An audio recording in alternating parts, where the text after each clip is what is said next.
In this video, I'm going to show you how to compute correlation coefficients using SPSS. I'm going to see if there's a relationship between total competency before employees start the job and their age when they start the job. Now, before I do this, I need to check that both these variables are approximately normally distributed.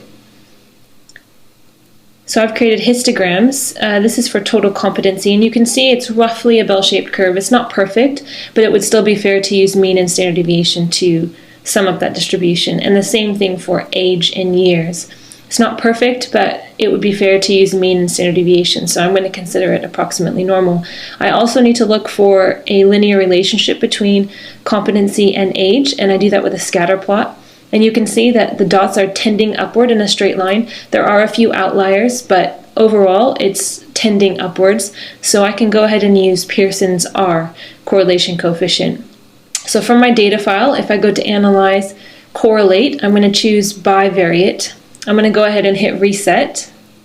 And the two variables I want to correlate, I'm going to use a Pearson R correlation coefficient. And you can see there are two other correlation coefficients to choose from. I'm going to choose age and then total competency before they start the job.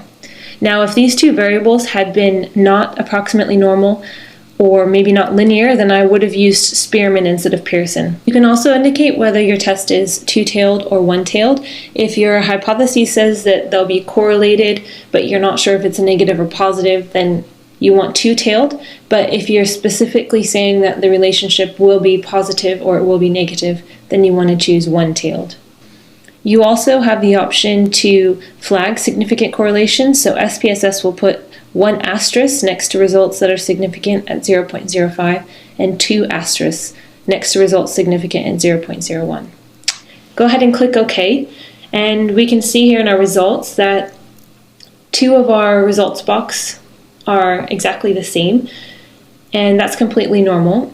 It shows the correlation coefficient of 0.228 and a significance of 0.060. And we're going to look at how to interpret this table in the next video.